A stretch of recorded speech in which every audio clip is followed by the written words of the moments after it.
오늘 우리가 읽는 이 이사야 본문은 선지서 말씀입니다.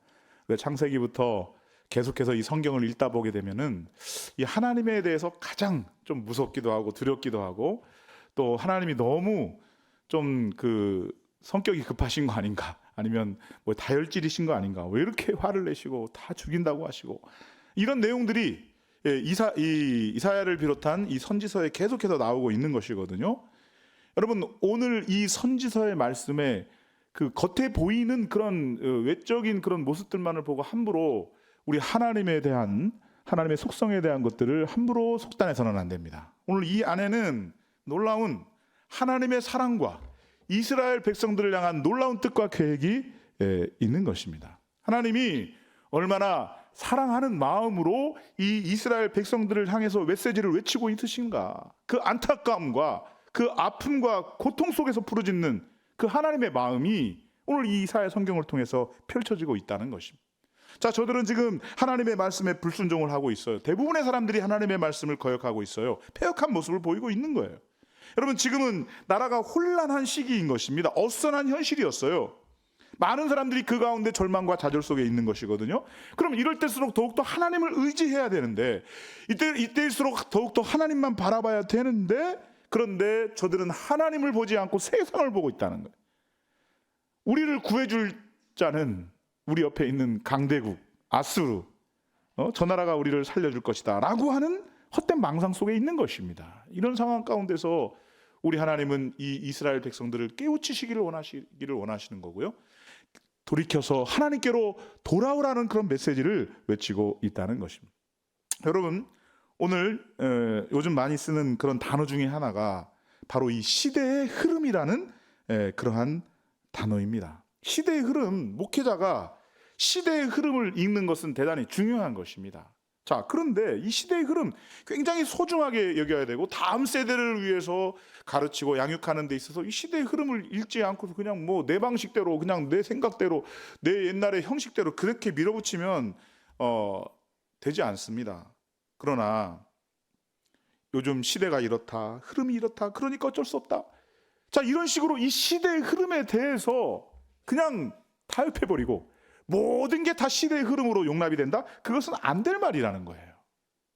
시대의 흐름이라고 해서 이런 명분을 가지고 하나님을 거절하고 복음을 거절하고 교회를 거절하는 현상이 지금 우리 시대에 나타나고 있는 것입니다. 이미 우리가 청년 때 이미 포스트 모던 시대에 돌입을 했습니다. 뭐 합리주의라든지 구조주의라든지 이런 것들은 다 무너지고 있습니다. 해체주의입니다. 절대 진리를 별로 좋아하지 않습니다. 이미 그런 시대가 도래했는데, 그런데 지금은 뭐 또 이제 완전히 뭐 밀레니엄 시대, MZ 시대를 우리가 맞이하고 있죠. 그래서 깊이 있게 생각한다거나 뭐 깊이 묵상을 한다거나 그런 거 별로 좋아하지 않습니다. 그냥 가벼운 재미, 쾌락 이런 것들을 따라가는 그런 시대가 되고 말았는데, 시대의 흐름이 그렇다고 그러니까 그 뭐 진리에 대해서 뭐 깊이 생각하는 거 안 되고, 신이라는 존재는 뭐 그 옛날에 그냥 뭐 어려운 시절에 그냥 의지할 대상으로 그냥 만들어 놓은 그냥 추상물일 뿐이고, 뭐 이런 식으로 하나님을 생각한다는 것은 안 된다는 것입니다. 여러분, 우리가 생각해 보면 역사를 돌이켜 볼 때 어느 역사도요 하나님에 대해서 호의적인 시대가 없었어요. 어떤 시대는 막 하나님을 잘 섬기고, 어떤 시대는 하나님을 안 섬기고, 물론 약간의 차이는 있었겠습니다만은 이 시대의 흐름, 역사, 이 역사를 전체적인 역사의 큰 틀 속에서 보게 되면요, 단 한 번도 모든 백성이 막 하나님을 호의적으로, 하나님을 막 찬양하고 예배하고 그랬던 세상의 역사는 거의 없어요. 지금 우리는 정말 어려운 시대를 맞이하고 있지만, 그러나 특별한 시대는 아니라는 것입니다. 하나님을 거절하고 하나님을 배반하고 멀리했던 그런 시대의 흐름 속에서 하나님을 찾고 하나님을 의지하고 하나님을 부르짖는 참 성도를 우리 하나님은 지금 찾고 있음을 믿으시기를 주님의 이름으로 축원합니다. 아무리 세상이 그래도 나는 하나님을 사랑합니다, 내 인생의 진리는 주 안에 있음을 믿습니다 라고 고백하며 따라가는 그러한 믿음의 사람들을 지금 찾고 계신다라고 하는 것입니다. 여러분, 시대가 악해지고 시대가 어려워지고 어수선해지고, 뭐 밀레니엄 시대가 오고, 아무리 뭐 인터넷, AI, 인공지능 아무리 그렇게 발달하는 시대가 와서 하나님을 멀리하는 그런 시대가 온다 할지라도, 이때 중요한 것은 하나님의 사람들의 믿음의 자세라는 거예요. 여러분, 오늘의 본문의 말씀이 우리에게 전하고 있는 바가 무엇인 것입니까? 많은 사람들이 가는 길로 가지 말라는 것입니다. 두려워하지 말아야 될 것을 두려워하지 말고 두려워해야 될 그 하나님만 두려워하라는 말씀인 것입니다. 오직 그분만을 바라보고 살아가는 것입니다. 여러분, 이것이 오늘 주님이 주시는 중요한 깨우침이 되겠습니다. 하나님만 경외하며 그분을 소망하는 것이 이 어려운 시대에 넘어지지 않고 승리할 수 있는 비결이 됨을 믿으시기를 주님의 이름으로 축원합니다. 자, 오늘 본문을 보게 되면요, 우리 하나님은요, 가르치시는 하나님, 깨우치시는 하나님이세요. 여러분, 마치 부모가 우리 자녀들에게 좋은 것을 가르쳐 주죠. 좋은 것을 깨우쳐 주죠. 그러면서 막 기뻐하죠. 우리가 어린 시절에 우리가 아이를 키워보니까 기억나는 게 이 아이가 제일 하고 싶은 게 뭐예요? 맨날 엄마 품에서 젖만 먹고 있다가 눈동자를 막 굴려가면서 세상이 왜 이렇게 생겼나 하면서 막 신기하게 바라보잖아요. 그런데 이제 형하고 동생, 누나하고 엄마 아빠는 막 걸어다니고 기어다니기도 하고 막 이런 걸 보면서 나도 이 이불 속에만 있지 말고 나도 일어나가지고 걸어가야 되겠다. 근데 걸어집니까? 걸어지지가 않으니까 막 어느 날 보니까 이 녀석이 갑자기 두 팔과 두 다리로 이렇게 기어가려고 막 몸부림을 치는 거예요. 그러더니 어느 날은 그렇게 또 우뚝 서요. 우뚝 서는 거 보니까 막 한 발로 가려고 하고 막 힘을 쓰고, 그러면 옆에서 막 잘한다 오른팔을 내밀어라, 왼팔을 내밀어라, 가르쳐 주려고 하는 거예요. 엄마 아빠는. 그러다가 어느 날은 막 또 우뚝 서요. 막 그래가지고 막 한 걸음 두 걸음, 그러면 야 이렇게 해서 자꾸 이렇게 걸어가. 좋은 것을 가르쳐 주는, 그것이 부모고, 그것을 보면서 야 얘는 진짜 천재다, 천재. 어떻게 이 나이에 걸을 수가 있냐, 그러면서 기뻐하는, 이게 부모와 자식 간의 가정 안에서 일어나는 첫 번째 가르침의 시작이고요. 그 이후로 계속 그 아이를 가르치고 깨우치고 이것이거든요. 여러분, 우리의 아버지가 되신 하나님께서는 우리로 가르치시는 하나님, 깨우치시는 하나님이신 것을 믿으시기를 주님의 이름으로 축원합니다. 아이고, 근데 내가 이 나이가 돼서 뭘 배우겠습니까? 뭘 또 깨우치겠습니까? 다 깨우쳤습니다. 그건 대단히 교만한 생각이에요. 오늘 또 하나님은 우리를 깨우치시는 것입니다. 예배를 통해서, 말씀을 통해서 오늘 하나님이 나를 가르치시고 깨우치실 때, 아멘, 제가 순종하겠습니다. 주님의 가르치심을 따라 나아가겠습니다. 믿음으로 나아가시는 저와 여러분들이 될 수 있기를 주님의 이름으로 축원합니다. 이사야 8장 11절 말씀을 우리 함께 보도록 하겠습니다. 8장 11절 함께 있습니다. 시작. 여호와께서 강한 손으로 내게 알려주시며 이 백성의 길로 가지 말 것을 내게 깨우쳐 이르시되. 자, 여호와께서, 우리 하나님, 여호와 하나님 어떤 하나님이십니까? 강한 손으로 내게 알려주시며. 여러분, 오늘 우리가 보는 이 삶의 현장 가운데 주님의 강한 손이 있어요. 때로는 여기 있는 목회자가 주님의 강한 손의 도구로 쓰임받을 때가 있고요. 환경이나 여건이나 이런 걸 통해서 하나님의 강한 손이 보여주시면서 그걸 통해서 하나님의 뜻을 공개하신다는 것입니다.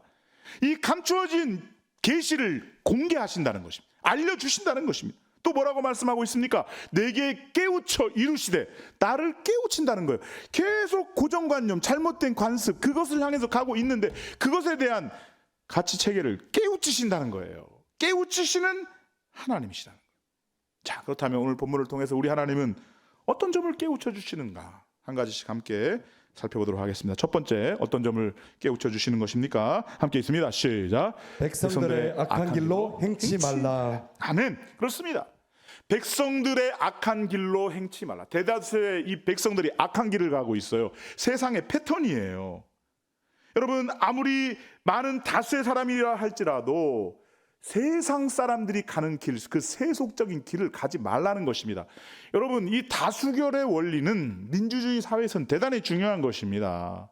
그 다수결의 원리는 지켜져야 될 것입니다. 국민 투표를 했는데, 그죠? 찬성 반대 아니면 어떤 후보를 놓고 투표를 했는데 당연히 다수결의 원리가 작용을 하죠. 그죠? 그렇게 결과를 내야 될 것입니다. 그러나 다수결의 원리가 꼭 다 맞는 것은 아니라는 것입니다. 예를 들어서 10명의 사람들이 있는데 왼편 길로 갈 것인지 오른편 길로 갈 것인지 결정을 하라고 했어요. 8명이 오른편으로 갔어요. 오른편으로 가보면 끝에는 낭떠러지예요. 2명은 그냥 좋은 길이에요. 소수가 결정한 것이지만, 그러나 그 길이 생명의 길이고 사는 길이고 진리의 길일 수가 있다는 것.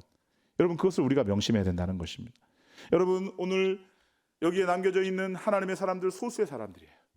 오늘 이 자리에 이렇게 날씨 좋은 날 공휴일이고 산으로 놀러 가기 좋고 집에서 그냥 하루 종일 틀어박혀서 텔레비 보면서 그냥 있기 좋은 그런 날씨에 오늘 이 자리에 예배하는 소수의 저와 여러분들이 하나님 앞에 부르짖어 기도하고 하나님을 예배하게 될 때 나라와 민족을 살리는 놀라운 역사가 나타나게 됨을 믿으시기를 주님의 이름으로 축원합니다. 다수의 사람들이 그 길로 간다고 해가지고 그 길을 따라가면 안 된다는 거예요. 이 경고는 이사야에게만 주시는 경고가 아닌 것이죠. 현대를 살아가는 저와 여러분들에게도 동일하게 해당된다는 것입니다. 아이고 뭐 시대의 흐름이 그렇습니다. 요즘 다 그렇습니다. 요즘 애들 다 그래요. 아니요, 다 그렇지 않아요. 그 가운데서 그릇더기로 남아서 하나님 앞에 울며 불며 이 땅을 고쳐달라고 기도하는 사랑하는 믿음의 아들 딸들이 남아있다는 것입니다. 세상의 패턴을 따라가지 않는 그런 믿음의 사람들이 있다는 것입니다. 하나님은 그 한 사람을 찾고 계신다는 거예요.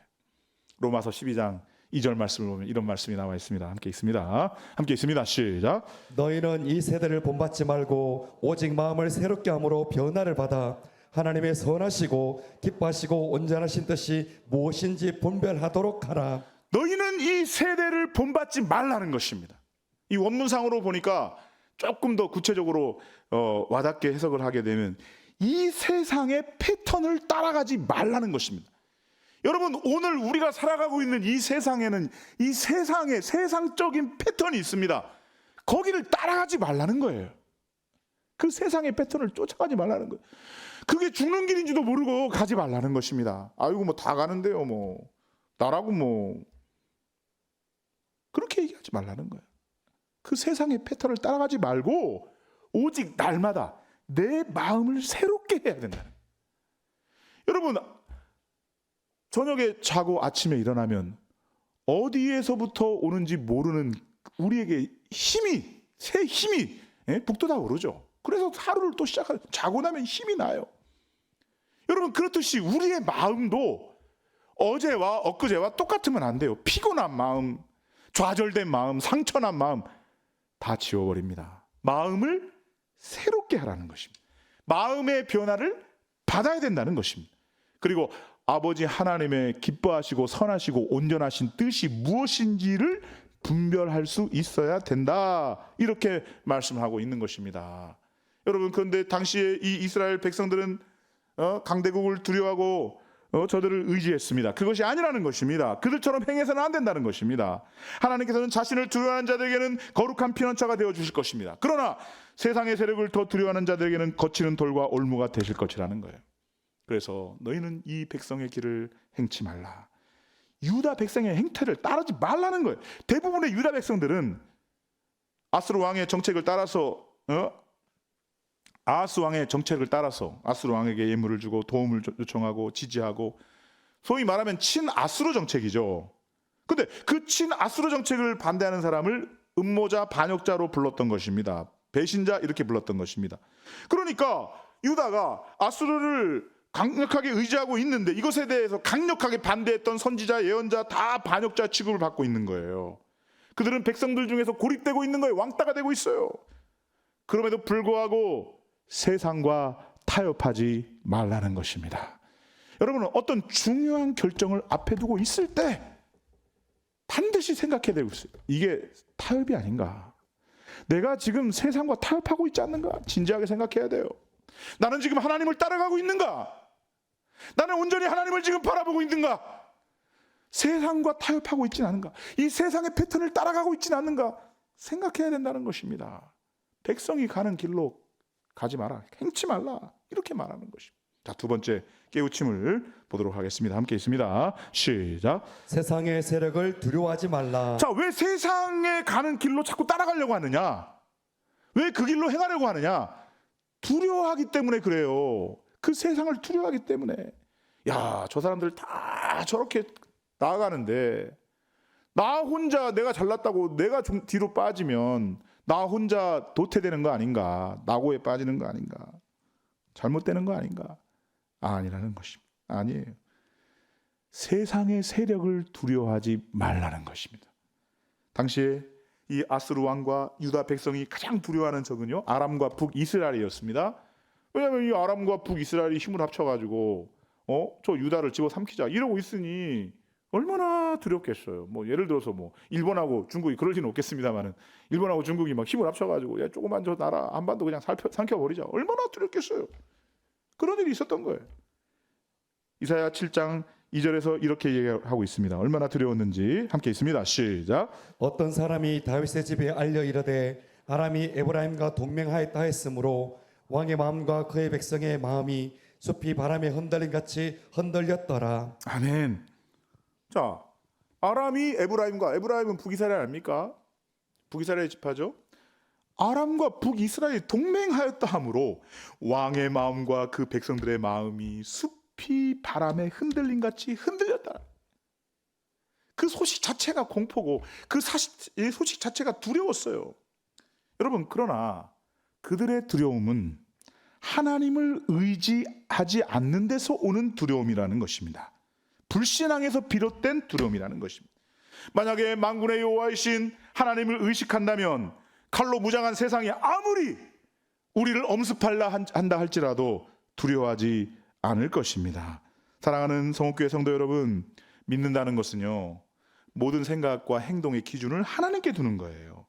다른 사람이 뭐라고 말하든 다른 사람들이 여론이 어떻든 그것에 의해서 움직이는 것이 아니라 나는 하나님의 말씀에 따라 순종하겠습니다. 성령의 인도하심을 따라 가겠습니다. 여러분, 이런 삶을 살아야 된다라고 하는 것입니다. 여러분, 시대의 흐름이라든지 뭐 시대의 경향 이런 것들이 더 우선시 된다고 한다면 하나님 중심적인 삶을 살아가는 것은 불가능한 것이죠. 그래서 에베소서 5장 17절에서는 이렇게 말씀하고 있습니다. 함께 있습니다. 그러므로 어리석은 자가 되지 말고 오직 주의 뜻이 무엇인가 이해하라. 아멘. 어리석은 자가 되지 말고 오직 주의 뜻이 무엇인지를 이해하라는 것. 주의 뜻을 구하고 주의 뜻을 이해하고 주의 뜻을 따라 순종하며 나아가는 저와 여러분들이 될 수 있기를 우리 주님의 이름으로 축원합니다. 세 번째 깨우침을 함께 보도록 하겠습니다. 함께 있습니다. 시작. 참으로 두려워야 할 대상은 오직 하나님이시다. 그렇습니다. 세상의 세력을 두려워하지 말라 이렇게 말씀하시면서 진짜 두려워야 될 대상은 하나님이시라는 거예요. 왜냐하면 우리 하나님은 전지전능하신 하나님이세요. 절대 주권을 가지신 하나님이세요. 여러분, 이 세상에 세상도 두려워할 것 없고 원수 마귀도 두려워할 것도 없고, 그죠? 환경도 두려워할 것도 없어요. 오직 이 세상에 절대 주권을 가지신 하나님만 두려워할 수 있는 저와 여러분들이 될 수 있기를 주님의 이름으로 축원합니다. 그리고 그분의 거룩하심에 대한 깊은 깨달음과 신뢰가 있을 때 우리는 세상을 두려워하지 않을 수가 있어요. 오직 그분만 두려워하는 것입니다. 자, 본문은 이 사실에 대해서 말씀을 하고 있는데요. 8장 13절 말씀을 우리 함께 보도록 하겠습니다. 함께 있습니다. 시작. 만군의 여호와 그가 너희를 거룩하다 하고 그를 너희가 두려워하며 무수할 자로 삼으라. 하나님만이 거룩하신 분이세요. 그분은 이방의 신들이나 세상의 모든 것들과 다 구별되는 분입니다. 그런 측면에서 우리 하나님을 표현할 때 거룩하신 하나님이시다라고 하는 표현을 쓰는 것이죠. 여러분, 그분은 경외의 대상이십니다. 거룩한 두려움의 대상이다 그 말이에요. 사람들과는 본질적으로 다른 그분의 영광과 능력을 생각할 때 우리는 그분을 경외하지 않을 수가 없다라고 하는 것입니다. 자, 그런데 주목할 것이 바로 무엇인가 하면요, 하나님의 거룩하심을 신뢰하고 그분만을 경외의 대상으로 삼을 때 그분은 곧 우리에게 성소가 되어 주시겠다 이렇게 말씀을 하고 있다는 것입니다. 14절을 보도록 하겠습니다. 14절입니다. 함께 있습니다. 시작. 그가 성소가 되시리라. 그러나 이스라엘의 두 집에는 걸림돌과 걸려 넘어지는 반석이 되실 것이며 예루살렘 주민에게는 함정과 올무가 되시리니. 아멘. 그가 성소가 되시리라. 거룩한 피할 곳이 되어 주신다라고 하는 것입니다. 우리 하나님은 우리에게 구원의 방주가 되어 주신다라고 하는 것입니다. 여러분, 오늘 우리가 이 세상에서 정말 복잡다양한 그런 일들을 만나고 정말 이 사람 저 사람 만나면서 마음에 다침이 있고 아픔이 있고 상처가 있고 그럴 수 있어요. 그러나 여러분, 오늘 우리 교회 안에 들어와서 예배하는 그 순간은 하나님의 영광이 임하고 치유와 회복의 역사가 임하는 복된 시간이 되는 줄로 믿습니다. 교회 나오신 지 얼마 안 되시는 분인데도 교회만 오면 그렇게 편하대요. 그냥 마음이 편안해지고 막 말씀 들으면 다 내 얘기하는 것 같고 너무 감사하다는 거예요. 여러분, 하나님은 그에게 성소가 되어주셔서 오늘 이 예배를 통해서 하나님과 만나는 이 경험을 통해서 우리에게 참된 안식과 샬롬을 던져주시는 것입니다. 그런데 반대로 자신을 걸림돌, 넘어지는 반석, 또 함정과 올무로 묘사하고 있어요. 어떤 사람에게는 거룩한 성소가 되어주시는데 어떤 사람에게는 올무가 되고 함정이 되고 걸림돌이 될 수 있다. 여러분, 이것이 하나님의 이중적 역할이거든요. 하나님께서는 경외하는 마음으로 자신에게 피하는 자들에 대해서는 거룩한 피난처가 되어주시겠지만 세상을 의지하는 사람들에게 있어서는 함정과 올무가 되게 하신다는 것입니다. 자, 여기서 이 걸림돌이라는 단어는요, 거치는 돌이에요. 하나님께서 걸림돌이 된다는 거예요. 걸림돌. 여러분, 교회가 걸림돌이 되어서는 안 됩니다. 저 목사님 걸림돌이 되어서는 안 됩니다. 그죠? 뭔가 뭐 내가 잘못했든 상대가 잘못했든 뭔가 눈을 못 맞춰지고 자꾸 도망가고 싶고 피해가고 싶고 여러분, 그래서 안 돼요. 저 멀찍이서 목사님 얼굴만 봐도 막 은혜가 되고 이 목사님 보고 싶고 막 이래야지. 그렇다고 그냥 너무 가까이 오시지 마시고 예? 그래야지 막 부담되고 왠지 이거 그냥 내 안에 있는 게 뭐가 다 드러날 것 같고 그렇게 돼서는 안 된다는 거예요. 여러분, 세상에서 믿음으로 잘 사시기를 바랍니다. 성령 충만하고 교회 와서 성도 만나면 누구를 만나도 막 빵긋 웃는 얼굴로 짠 하면서 너무 기쁩니다. 즐겁습니다. 근데 걸림돌이 돼가지고 저 사람 있으면 불편해. 저 사람 얼굴 좀 안 봤으면 좋겠어. 심지어는 가정 안에서도 그럴 수 있다는 거예요. 눈을 마주치셔야 돼요. 눈을 오늘 한번 크게 떠보겠습니다. 눈을, 가정 안에서 부부간에 눈도 안 맞추시는 분이 있어요. 자녀들 보면서 눈을 보고 얘기하셔요. 친척 만나고 누구든지 간에, 가족 간에 거침돌이 되어서는 안 됩니다. 걸림돌이 되어서는 안 됩니다. 가족을 만나는데 부담스럽고 이러면 되겠습니까? 자녀 만나는데, 어머니 만나는데 부담스럽고 되겠습니까? 응? 만나면 기쁘고 즐겁고 그냥 하나님은 우리 인생들 가운데서 성소가 되어 주시고 거룩한 피난처가 되어 주셔서 예배당에 오면 그냥 기쁘고 즐겁고 편안하고 샬롬이 넘치고 은혜가 넘치고 이걸 원하시지 걸림돌이 되는 걸 원하지 않다는 거예요. 그런데 왠지 걸림돌이 되고 여러분, 하나님께서는 걸림돌이 되어서 세상 사람들의 악한 도모와 계획을 넘어뜨릴 거라고 말씀을 하고 있는데요, 베드로 본문을 통해서 그리스도를 거부하는 사람들에 대한 운명을 이렇게 묘사하고 있습니다. 베드로전서 2장 7절에서 8절입니다. 함께 읽도록 하겠습니다. 베드로전서 2장 7절 8절 함께 있습니다. 시작. 그러므로 믿는 너에게는 보배이나 믿지 아니하는 자에게는 건축자들이 버린 그 돌이 모퉁이의 머릿돌이 되고 또한 부딪히는 돌과 걸려 넘어지게 하는 바위가 되었다 하였느니라. 그들이 말씀을 순종하지 아니하므로 넘어지나니 이는 그들을 이렇게 정하신 것이라. 아멘. 건축자들의 버린 돌이 모퉁이의 머릿돌이 되었어요. 동시에 부딪히는 돌과 걸려 넘어지게 하는 바위가 되었다는 것입니다. 그의 말씀에 순종하지 아니하는 자마다 넘어지도록 그렇게 정하셨다는 것입니다. 넘어지는 반석이라는 것이 무엇입니까? 도저히 넘을 수 없는 장벽을 말하는 것입니다. 하나님을 거절하고 그분의 거룩하심을 인정하지 않으면 넘어가지를 못해요. 부딪혀 깨뜨려진다는 것입니다. 함정이라는 단어는 히브리어로 파흐예요. 갑자기 위에서 덮치는 덫이에요. 올무라는 단어는 모케시, 짐승을 잡기 위한 올가미를 말합니다.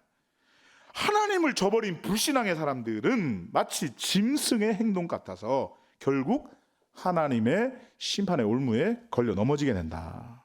이것을 말하는 것입니다. 여러분, 이 이사야를 통해서 우리가 알 수 있는 하나님은요, 구원의 반석이신 하나님은 동시에 파멸의 함정도 되올 수 있다는 사실, 이 심판의 무서운 경고로 우리에게 메시지를 주고 있다는 것입니다. 여러분, 생각해 보시기 바랍니다. 하나님이 내 삶에 걸림돌이 된다? 넘어지는 반석이 된다? 아이고, 하나님 자꾸 막 걸림돌이 되고 교회 나오는 게 막 부담스럽고 믿음의 사람들 얼굴 보는 게 막 부담스럽고 안 된다는 것입니다. 그 인생이 점점 믿음으로 성장하는 길로 가야 되는데 그 반대 길로 가고 있는 거예요. 전능의 주권자가 부수고 넘어뜨리는 거친 돌이 된다면 그것이야말로 끔찍한 일이 아니겠습니까? 하나님의 말씀이 먹잇감을 잡으려는 사냥꾼의 덫처럼 된다면 그 결과가 어떻겠습니까?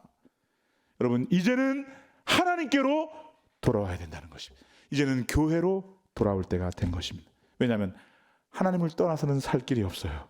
성소이신 하나님, 거룩한 피할 곳이 되어주시는 그 하나님이 거침돌이 되어서는 안 될 것입니다. 시편 92편 7절 말씀은 이렇게 우리에게 말씀하고 있습니다. 우리 한 목소리 함께 읽도록 하겠습니다. 시작. 악이들은 불같이 자라고 악을 행하는 자들은 다 흥왕할지라도 영원히 멸망하리이다. 아멘. 심판주 하나님을 두려워하라는 것입니다. 악인들은 풀같이 자라요.